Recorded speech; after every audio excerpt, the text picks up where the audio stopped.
Hello everyone, my name is Juan Miguel and today I'm going to read my book which is The Journey of Ike the Relentless, and this is in the audiobook, so I hope you enjoy it. In the heart of Eldoria, a realm where ancient mountains cradle the sky and mythical creatures wave through the shadows, a young warrior's destiny unfolds. His name is Ike, a dreamer from the village of Winrich, whose aspirations of knighthood have been shadowed by failure and self-doubt. This is not merely a tale of sword and shield, but of a relentless spirit that refused to be subdued by the weight of disappointment. Ike's journey begins one fateful evening when a whispered promise of ancient power beckons him into the deeps of a mysterious forest. There, an enchanted stone reveals a truth that will change his life forever. True strength lies not in the blade, but within the heart. Driven by unending resolve, Ike embarks on a perilous quest to be fabled Temple of Zephyrus. His path is fraught with deadly trials and formidable foes, each one a test of his courage and determination. But the real battle awaits within, a confrontation with the shadow of his own fears and failures. Triumphing over his own doubts, Ike unlocks a hidden power that will forge his destiny. As he ventures in the whispering woods, a mystical forest shrouded in the mist and legend, Ike encounters a fearsome worm and claims a legendary artifact, the Pendant of Crosses. This newfound power reveals a looming darkness in the northern lands. The Fomorians, led by the formidable giant Valor, whose malevolent forces threaten to engulf the world in chaos. Gathering a fellowship of brave souls, Ike leads them through treacherous landscapes and into the heart of a climatic battle. With unwavering resolve, he faces Valor in a confrontation that will determine the fate of Eldoria. Victory comes at a great cost, and the aftermath is a stark reminder of the sacrifices required on the path of a true warrior.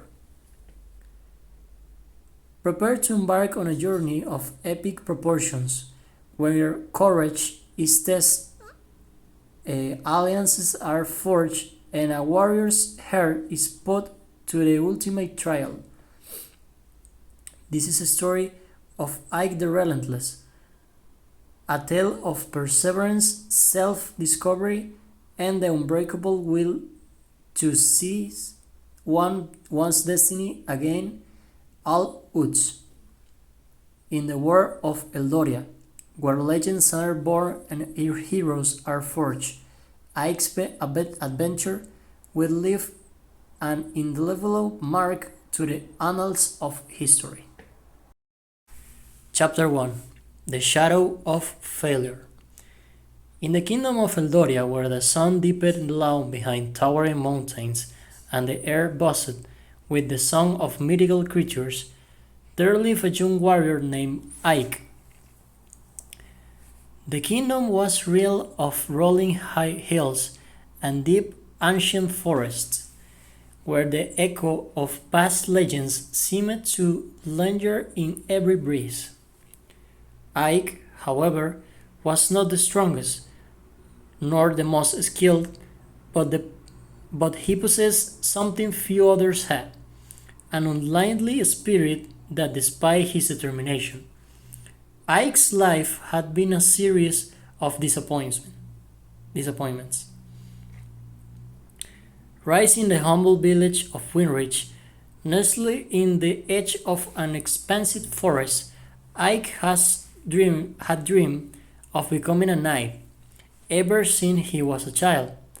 The village was a picturesque settlement with thatched roof and cobblestone streets, where every villager knew each other by name. Ike longed to protect the weak, serve the king, and carve his name into the annals of history. But as the years passed, reality proved far harsher than his dreams.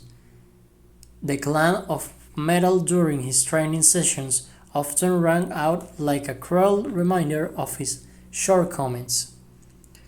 His swordplay lacked finesse, his strategy crumbled under pressure, and his fellow trainees, their armor gleaming in the sunlight, often outshone him. Yet, I refused to give up. Every morning before the sun kisses the earth, he will rise to practice in the dew-covered meadows. The fields were shrouded in the soft glow of dawn, the only sound that chirping of birds and the occasional rustle of the wind through the tall grass. His blade would clash against training dummies as he imagined himself in grand battles, defending the kingdom from dark forces. But when the time came to test his mettle against real opponents, he faltered. The mockery of his peers stung, like icy daggers against his resolve. But what hurt most was his own doubt, the creeping fear that perhaps he wasn't meant to be a warrior after all. Chapter 2. The Fateful Encounter. One evening, after a particularly humiliating defeat during training, I wandered into the forest beyond the village. The forest was a dense expanse of ancient trees, with gnarled branches that interknew above, casting double shadows on the forest floor. He needed to clear his mind, away from the whispers of judgmental eyes. As he walked deeper into the woods, the air grew colder and the trees denser, until he stumbled upon a clearing he had never seen before. In the center of the clearing stood an ancient stone, covered with symbols that glowed faintly in the moonlight. The stone was withered and moss-covered, its surface etched with runes that pulsed with a soft, ethereal light. Curious, I approached the stone, feeling a strange energy pulsating from it, like a heartbeat, in the stillness of the night. As he placed his hand on its surface, a voice echoed in his mind, deep and resonant. You strange, young warrior, but true power lies not in the blade, but in the heart. Startled, Ike stepped back, his breath forming small clouds in the chilly air as he scanned the clearing for the source of the voice. But there was no one, only the stone and the whispering wind. The voice continued. Many have sought greatness through might, but few understand the path of the relentless. Are you willing to walk it, knowing the trials ahead? Without hesitation, Ike noted, his eye burning with determination. Yes, I'm tired of falling, tired of being weak. I want to become stronger, to prove that I'm worth it. The stone symbols flared brightly for a moment, then dimmed. The voice spoke once more. Then your journey begins, Ike of Weinrich. Seek out the ancient temples of Zephyrus, where you will find what you need. But beware, strength comes at a cost, and the path you walk will not be easy. As the boy faded, Ike felt a surge of determination. He didn't know what awaited him at the temple, but he knew that this was his chance to change his fate. He would not longer be the warrior who fell short. He would become the warrior who never gave up. Chapter 3 Trials of the Temple. The journey to the Temple of Zephyrus was long and perilous. The path wound through treacherous mountains with jagged peaks and steep cliffs, across raging rivers that roared with unbridled fury, and into the heart of a dense, dark forest where the sunlight barely penetrated the thick canopy. Along the way, I faced numerous challenges: hungry wolves with eyes that gleamed like fiery coals, treacherous bandits hiding in the shadows, and even a powerful sorcerer who sought to claim the temple's secrets for himself. Each time Ike's resolve was tested, and each time he pressed on, driven by the promise of the stone's words. When Ike finally reached the temple, he was battered and weary, but his spirit remained unbroken. The temple was a grand ancient structure, half buried in the air and overgrown with vines that dangled like tendrils from the walls. Its massive doors were covered in the same glowing symbols as the stone in the clearing, their light faint but resolute. With a deep breath, I pushed them open and stepped inside. The interior of the temple was labyrinthine, of stone halls, filled with traps and puzzles designed to test strength, intellect, and heart of those who saw its power. The walls were adorned with faded murals depicting battles and mythical creatures, and the air was streaked with the musty essence of centuries-old dust. I faced each trial with determination, but it wasn't his skills with a sword that saw him through. It was his relentless spirit, his refusal to back down, even in the face of overwhelming odds. The heart of the temple, at the heart of the temple, Ike finally found what he sought, a mysterious artifact known as the Heart of Zephyrus. The artifact, a glowing crystal set in a pedestal, pulsed with a soft, rhythmic light, as if it were alive. As I reached out to touch it, the voice from the forest spoke once more.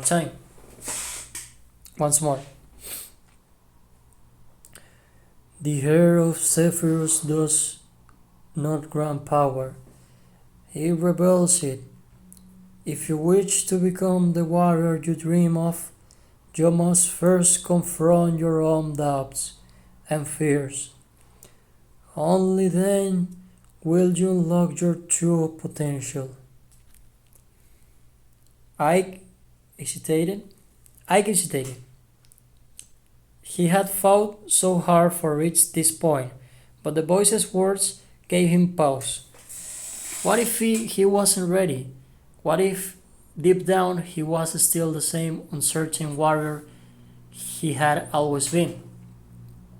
But then he remembered the countless times he had failed, the years of his fears, the weight of his own self-doubt. He had come too far to turn back now. Taking a deep breath, Ike placed his hand on the heart of Zephyrus. The moment he did, the temple around him vanished, and he found himself standing in a vast, empty void. Before him stood a figure himself, but twisted and shadowed, a reflection of all his fears and insecurities.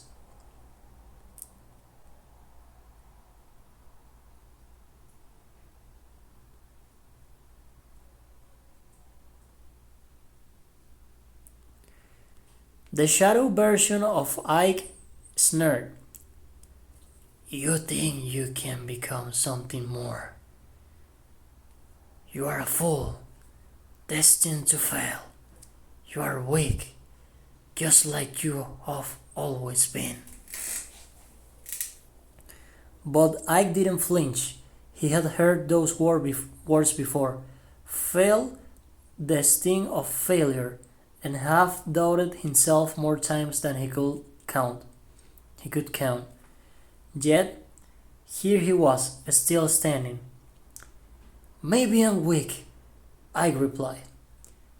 But that doesn't mean I'll stay that way. I will fight, and I will grow stronger, no matter how many times I fall. With those words, Ike charged at his shadow, not with his sword, but with the strength of his conviction. The battle was fierce, but in the end, I emerged victorious. As the shadow dissolved, the boy around him filled with light, and he found himself back in the temple, holding the hair of Zephyrus in his hand. Chapter 4: A New Path. When Ike emerged from the temple, he was not the same warrior who had entered. The hair of Zephyrus had not given him new strength. It had rebelled the strength that was already within him. He realized that true power did not come from might alone, but from resilience, from the will to keep going even when the odds were stacked against him. As he made his way back to Weinrich, the village greeted him with a mix of awe and curiosity. The path home was serene, with the gentle hum of the forest and the whisper of the wind through the trees. I knew that his journey was far from over. He still had much to learn, many battles to fight, and countless challenges to face. But now he was ready. He was no longer just a warrior. He was a warrior with purpose, a warrior with heart.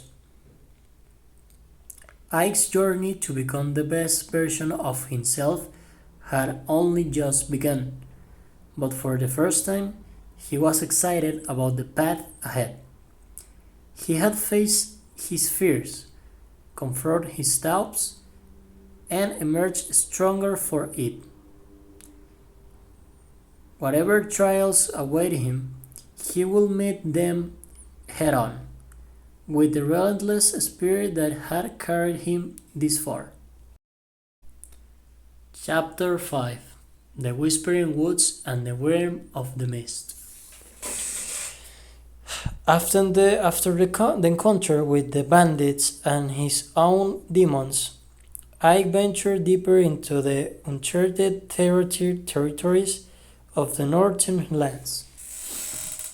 His path led him to the Whispering Woods, a dense forest shrouded in an eternal mist that clung to the trees like ghostly veils. The air was thick with the essence of pine and damp earth.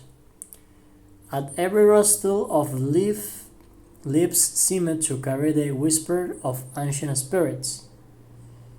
This was not ordinary forest.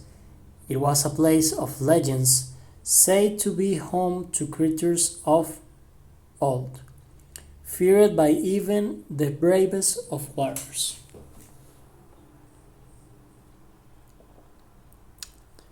The forest was an eerie labyrinth of towering trees, with enormous branches that twisted like skeletal fingers reaching for the sky.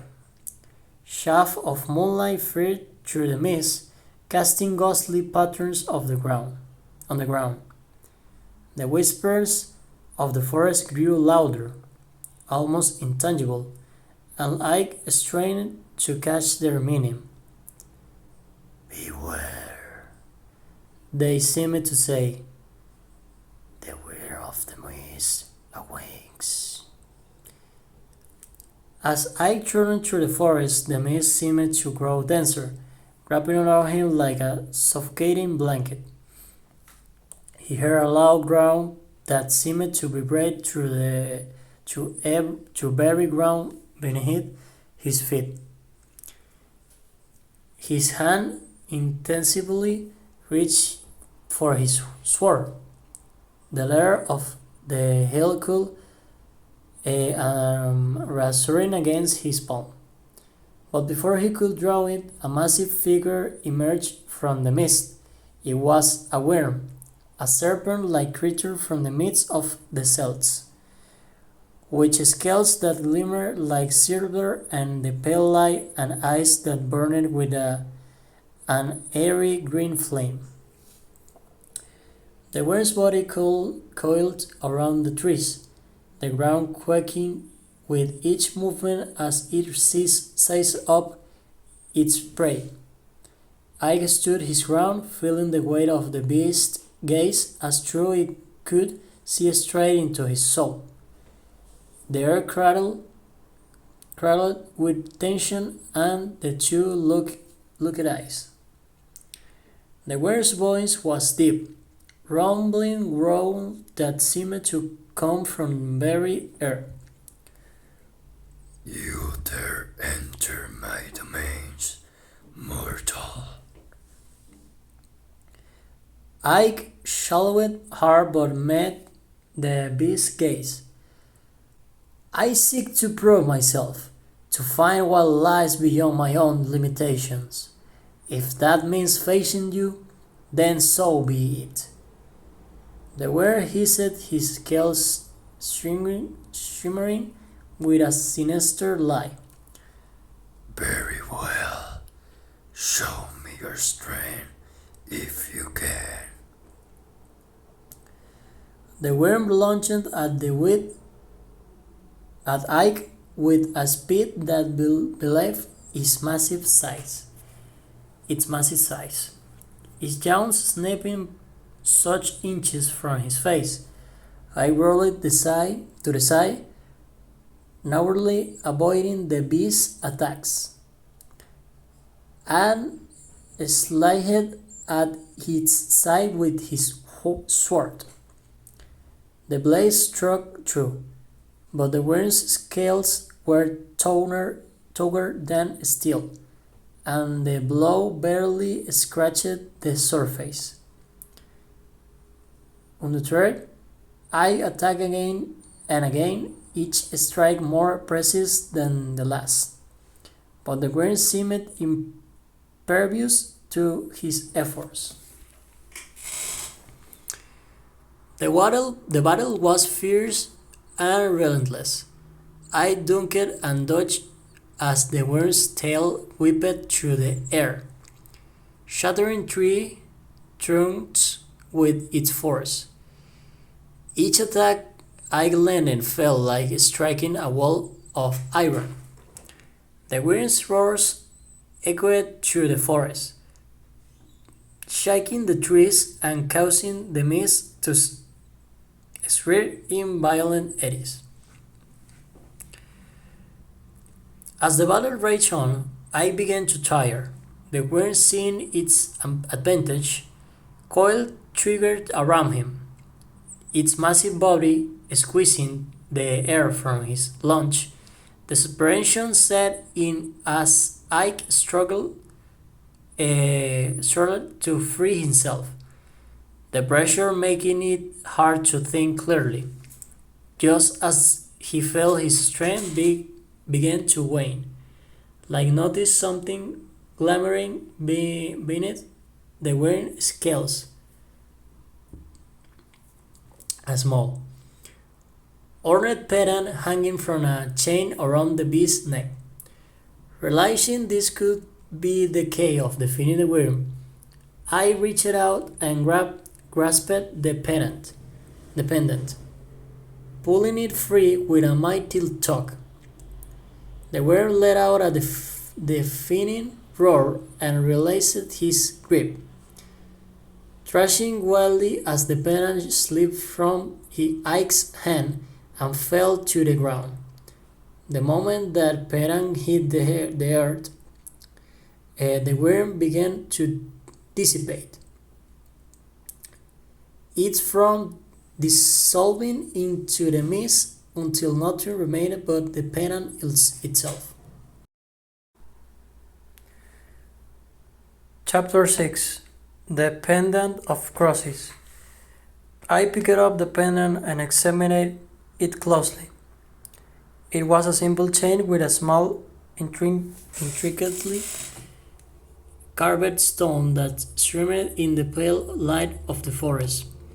The pendant was etched with runes that seemed to shift and simmer as he turned it in his hand. As he held it, he felt a strange warmth emanating from the stone, a warmth that seeped into his skin and coursed through his veins. This was not ordinary pendant, it was the legendary crosses, a magical artifact said to grant it inner protection and the wisdom of the ancients.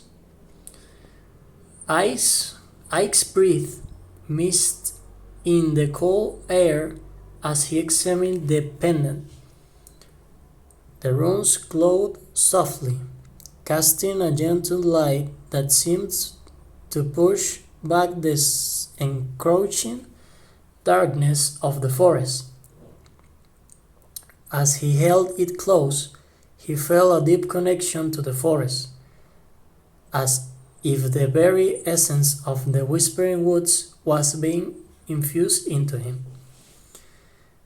The pendant's warmth was comforting, and Ike could almost hear the ancient legends of crosses whispering to him.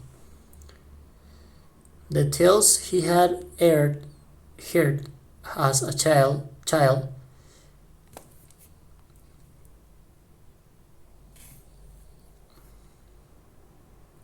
echo in his mind. Crosses was known to choose its wielder, appearing only in times of great need. The wearer must have been guardian it for centuries, waiting for someone worthy to claim it. With crosses around his neck, Ike felt a newfound strain of clarity. The fatigue from the battle with the worm faded, replaced by a sense of purpose. He knew now that his journey was not just about becoming a better warrior. It was about understanding the deeper truths of the world and his place within it. Chapter 7. The Call of the Fomorians. As Ike continued his journey, the whispers of the forest began to change. They no longer warned with him of danger, but instead spoke of a great evil rising in the northern reaches, an ancient foe known as the Fomorians. These monstrous beings, born of chaos and darkness, were said to be the enemies of the gods themselves.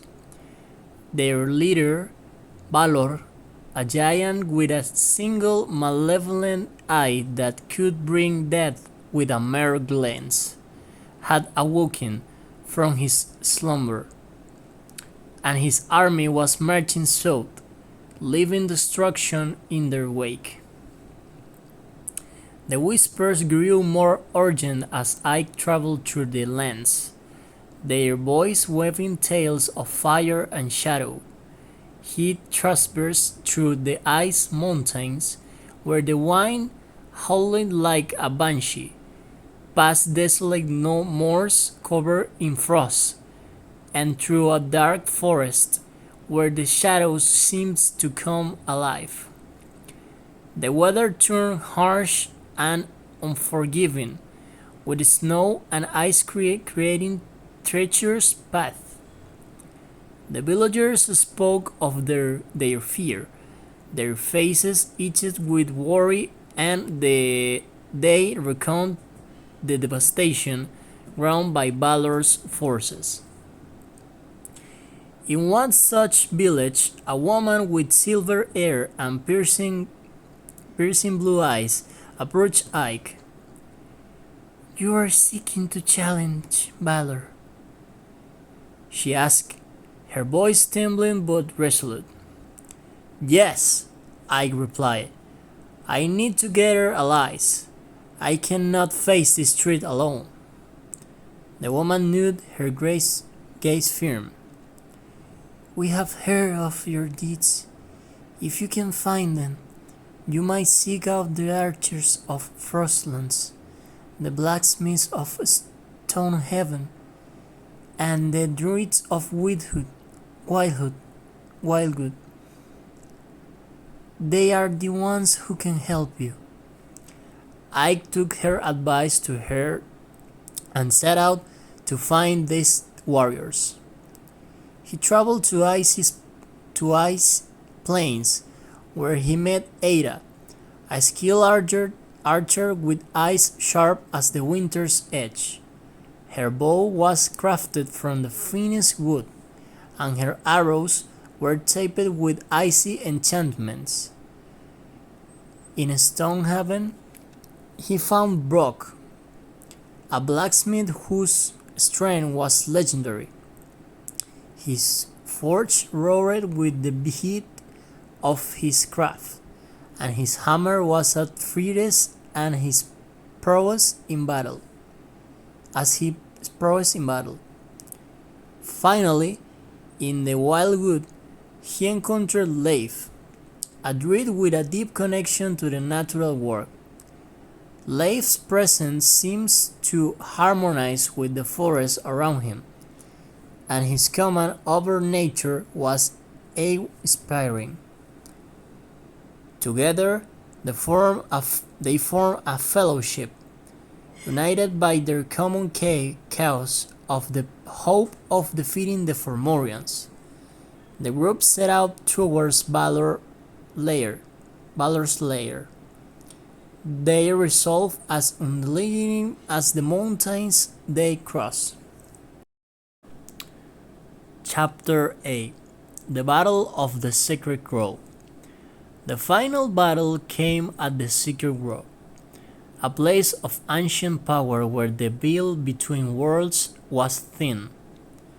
The grove was a place of stark beauty, with ancient trees standing like silent sentinels and the ground covered in a blanket of fallen leaves that rustled softly in the breeze. The trees were twisted and garnered, their branches forming a natural archway that framed the approaching enemy.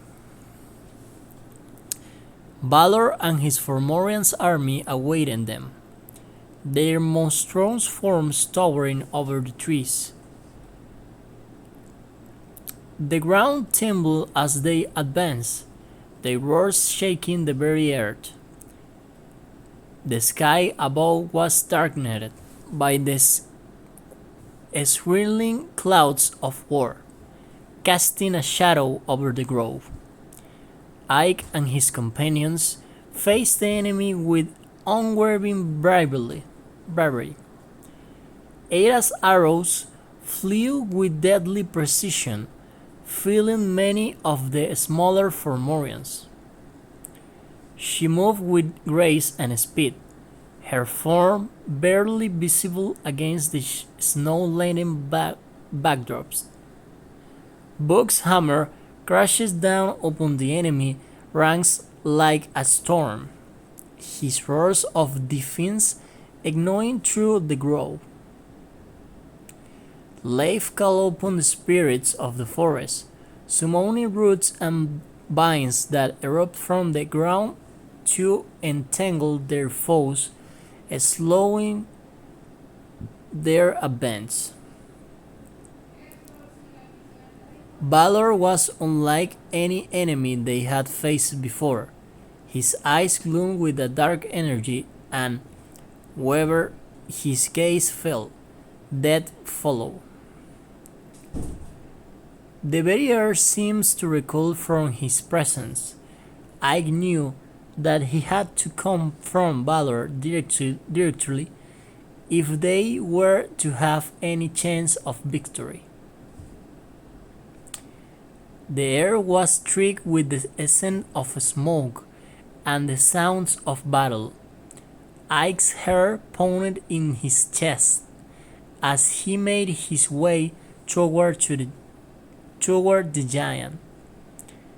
The ground beneath him was littered with debris from the clash, and the trees around the grove trembled as though in fear. "Hey, watch out!" Era's voice cut through the chaos, but I had already seen the danger, a beam of dark energy shooting toward him from Balor's eyes. He raised his sword and felt the pendant of crosses glow warmly against his chest.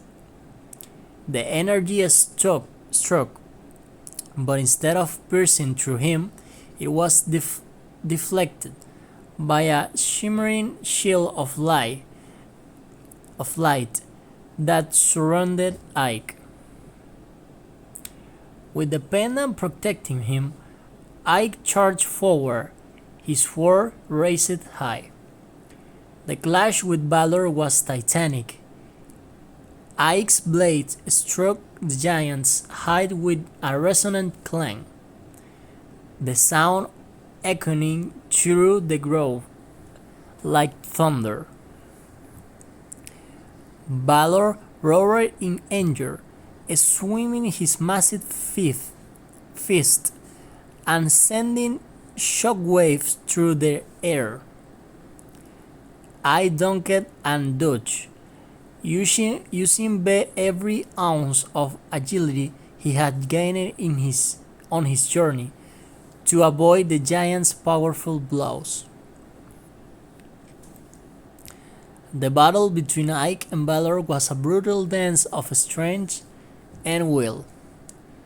Balor's single malevolent eye glared down at Ike, sending pulses of dark energy that scourged the ground. Ike darted in and out of the range of the attacks, his movements precise and calculated.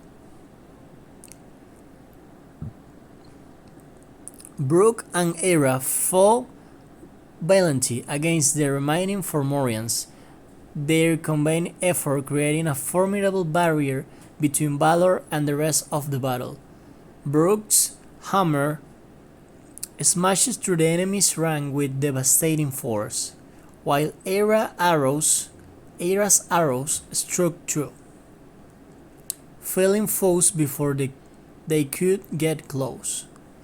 Leif's magic wove through the battlefield, summoning the very essence of the forest to his aid.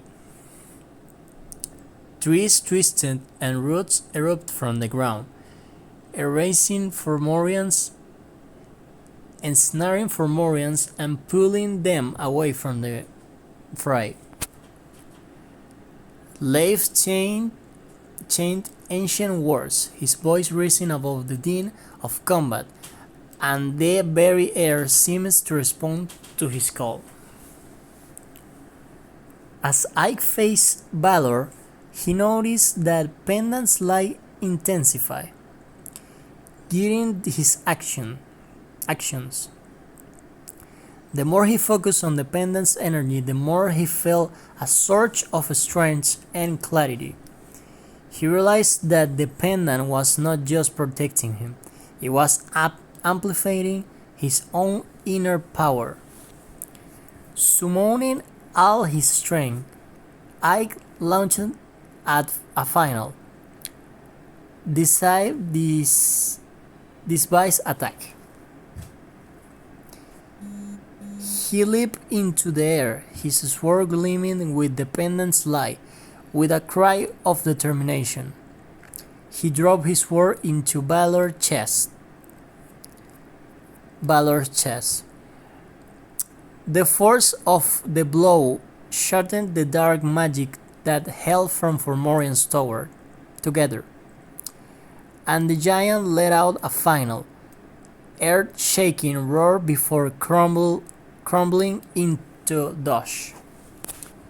The battlefield fell silent as the Fomorians' army disintegrated, their monstrous forms dissipating into the ether. The sacred grove, once a place of peace and beauty, was now scared by violence that had taken place. The trees stood as solemn witness to the epic clash. Chapter 9 The Price of Victory. Ike stood amidst the greatness of the battlefield, the weight of his victory heavy upon him.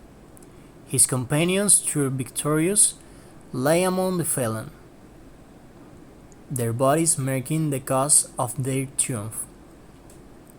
The sacred grove was a mix of shattered trees and scorched air, a stark reminder of the conflict's toll. The night was quiet, save for the occasional whisper of the breeze through the damaged trees.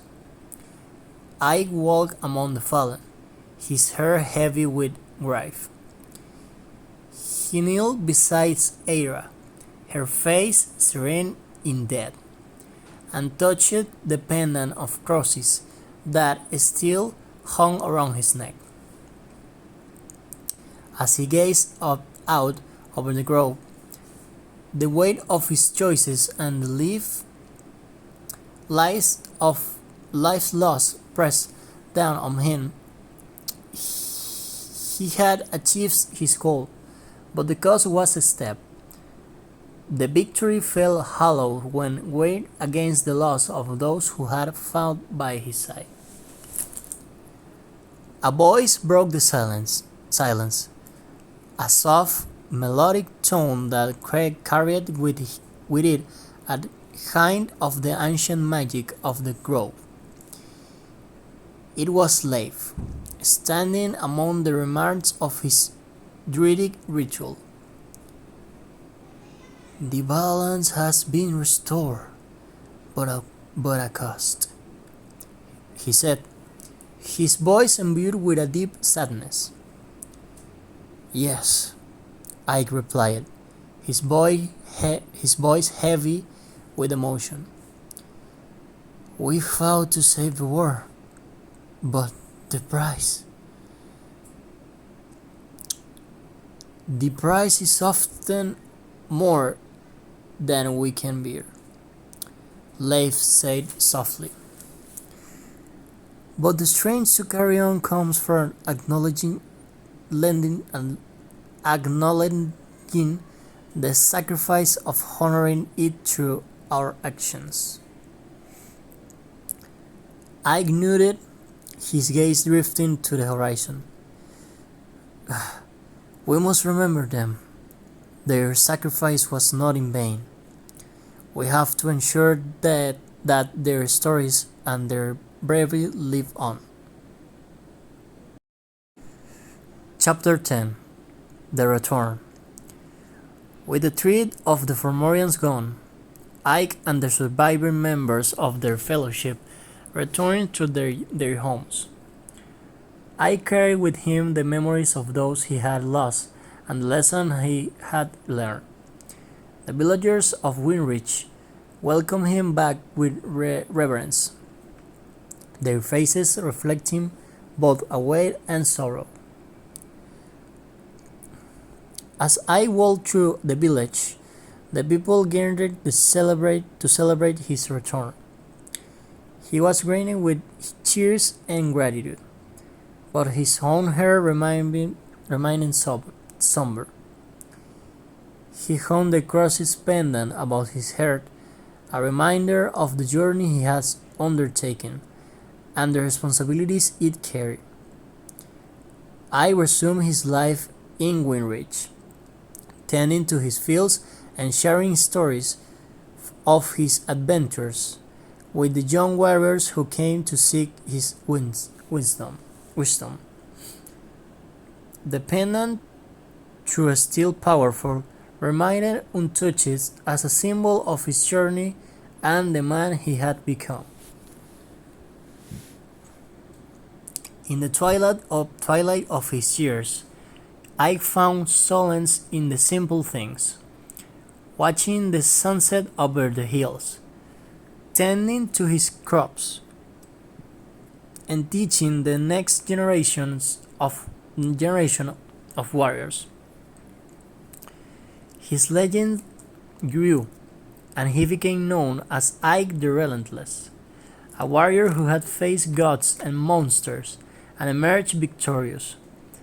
Yet, to those who knew him best, he remained simply Ike, a man who had walked alone, hard road in search of himself. As the year passed, the lessons of his journey continued to live on, passed down through the generations. I knew that the journey of self-discovery was never truly complete, but he had finally found peace. The cross's pendant, a symbol of his trials and triumphs, hung above his head, a testament to the strength of the human spirit. And as he gazed out over the land he had fought to protect, like a smile, knowing that he had lived a life worth living. The journey was complete, but the legacy of his courage and resolve would endure long after he was gone. Epilogue: A Warrior's Peace. In the quiet moments before the end, Ike sat on the porch of his modest home, the sun setting in a blaze of colors across the horizon. The land stretched out before him, a tapestry of fields and forests that he had fought to preserve. The cross's pendant, through a relic of a bygone era, glowed softly in the fading light, a reminder of the path that he had walked. Ike's heart was at peace, his spirit unburdened. The battles he had fought had shaped him, not just as a warrior, but as a man of honor and resolve.